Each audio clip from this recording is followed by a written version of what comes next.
Welcome to the show, everyone. This is Sanford Stadium, and I want to tell you about a great opportunity I had to check it out this fall.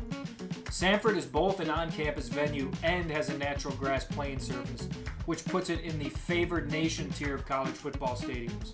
It opened October 12, 1929, in a historic game against Yale University, and its origin story is one of the best in the sport, so let's quickly review it. For many years, Georgia traveled the hour to Atlanta to play their rival Georgia Tech. The Yellow Jackets had the bigger stadium, which meant a bigger cash haul for both schools, and Tech pressed that advantage to keep Georgia always away from home. But the Bulldogs were sick of being road warriors.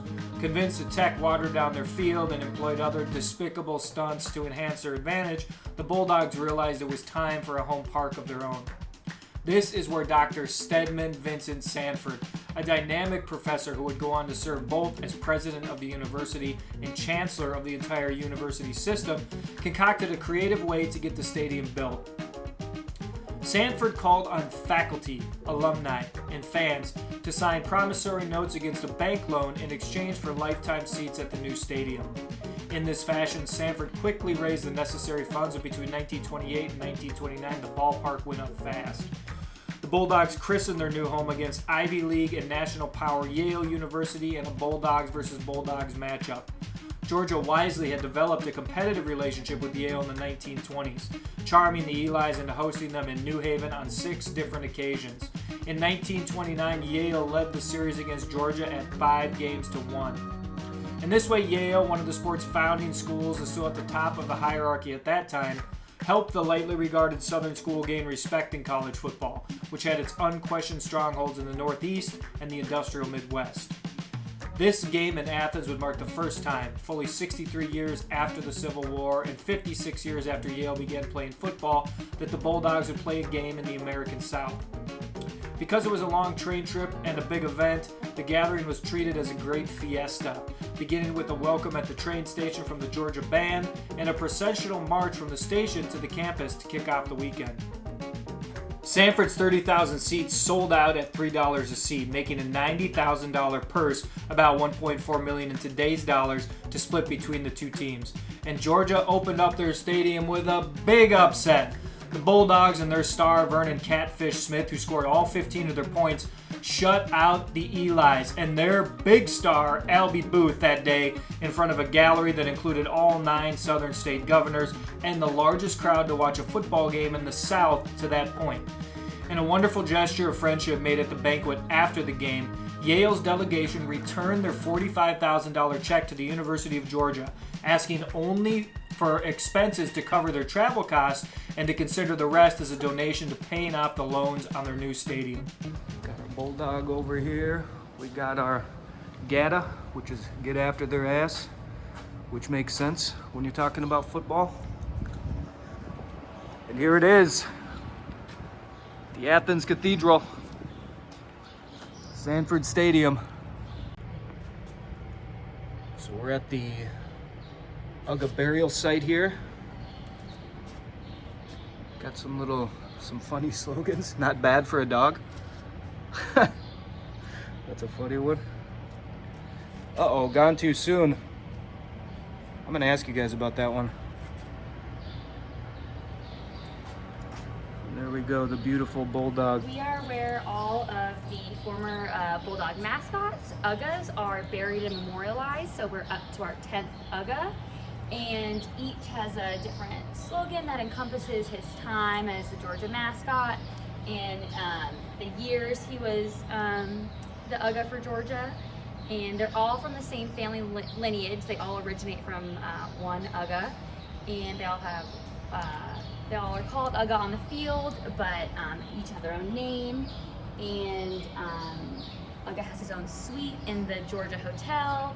He gets oatmeal baths. He has his own car. His doghouse is air conditioned. He really gets royal treatment at Georgia.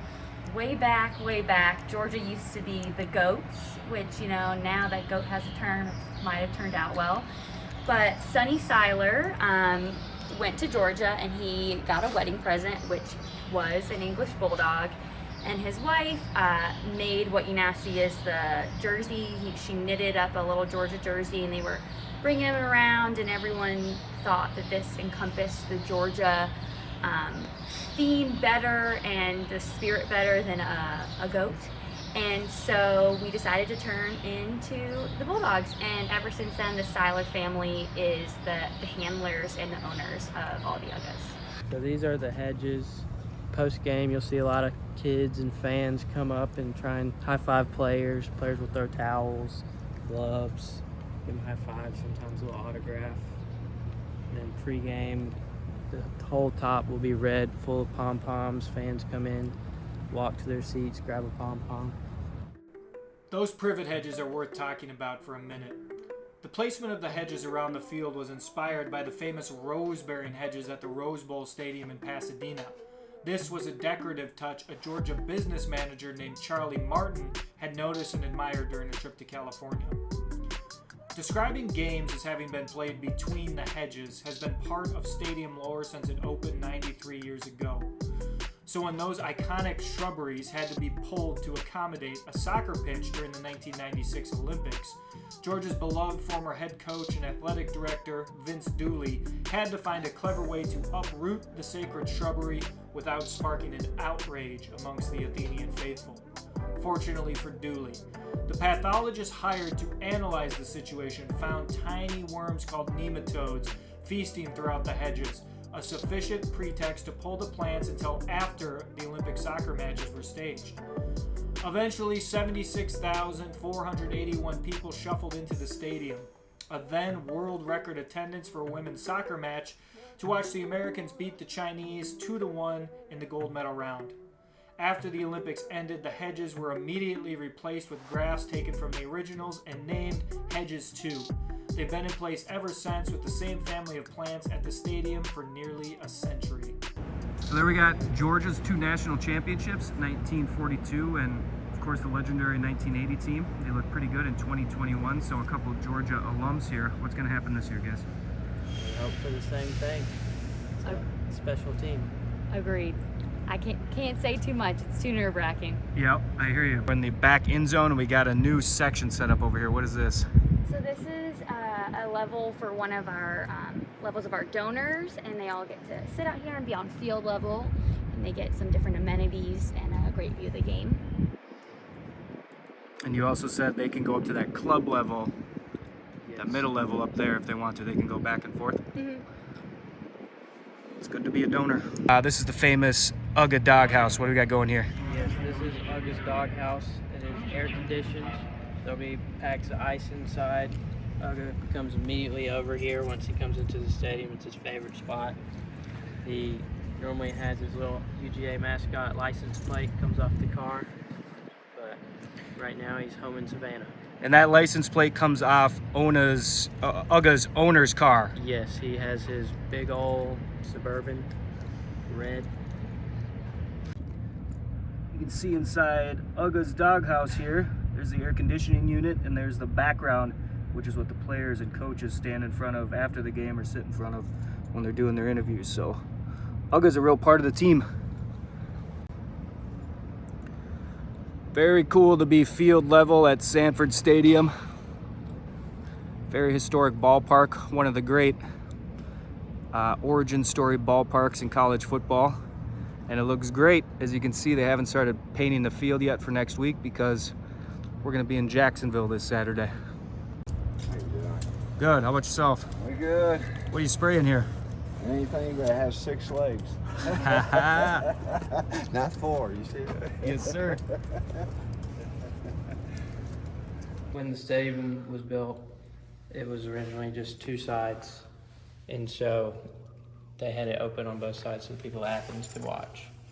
And even my dad remembers watching football games from up here on this train track, not being in the stadium, but being able to attend the game. And back in like the 80s, students would sit on these tracks and wait till the opposing team's bus pulled up. So this is where there's a road back here they would pull up, and they'd throw milk bones and dog bones at the players when they walked into the stadium. Why do they say silver britches? So every single game, Georgia's very traditional. We wear silver britches on bottom, no matter if we're home or away. Go you silver britches. It's a good thing to sell to the students, huh? So So one of our pregame traditions here at Georgia is our Red Coat Band, which is our school band.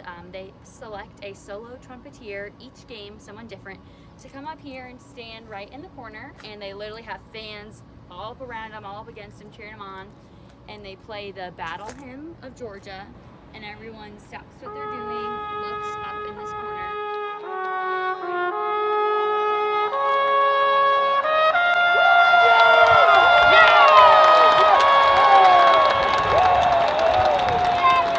Another big pregame is they have a alumni, player, a big fan, celebrity come in, and he'll stand out on the 50-yard line. He'll point at the north stands we yell Georgia. He'll point at the south stands we yell Bulldogs. Go back and forth a few times, and then they'll end it with the Go Dogs. You have a lot of reasons why you pick a college. If you have a big football school, sometimes the football team is part of the reason. So for you guys picking the University of Georgia, did the football team play a part in that? Definitely. I grew up in Athens. I actually went to Ole Miss for undergrad, but came back home doing grad school and here with the Dogs. I am from out of state. I did my undergrad here at Georgia and decided to stay again for grad school. So the football really played a big role. I wanted to go to a big time sports school, and I loved the connection that Georgia football brought around the community. This section of Sanford Stadium kind of jumps out because it's boxed in. There's some nice seats, and it's right down to the field. So when we're over here, what are we looking at Sanford Stadium? So all of these seats that have seat backs, red and black, are all for recruits and their families. They are enclosed in on either side by a student section, so they really are in the middle of the Georgia pride and feeling that sense of like excitedness when it's a Georgia game. And this tunnel right here is where the Georgia football team runs out, so they get to see maybe their future teammates or people they look up to run right out in front of them. Who was here recently, and where did he sit? Arch Manning was here recently. He was front row. 5-star prospect, #1 quarterback in the country. Arch Manning sat front row. That's what I like about the Mannings. They love college football. So the east end zone over here is closed in Sanford Stadium. But if we come to the west end zone, we find the big scoreboard and an open path. And why is that? So our west end zone is open because Vince Dooley, who was a former Georgia football head coach and athletic director, really believed that Sanford should be for the people of Athens, for the students, the community, and he wanted this side of the stadium to be open so that if you were outside, if you're coming from the downtown, if you're walking to class, you could see into the stadium and see what Athens and Georgia football is really all about.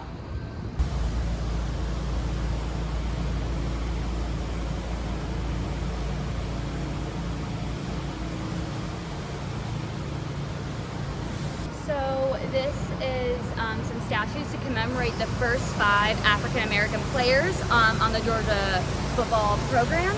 Our famous head coach, Coach Vince Dooley, helped let the Georgia football program become integrated.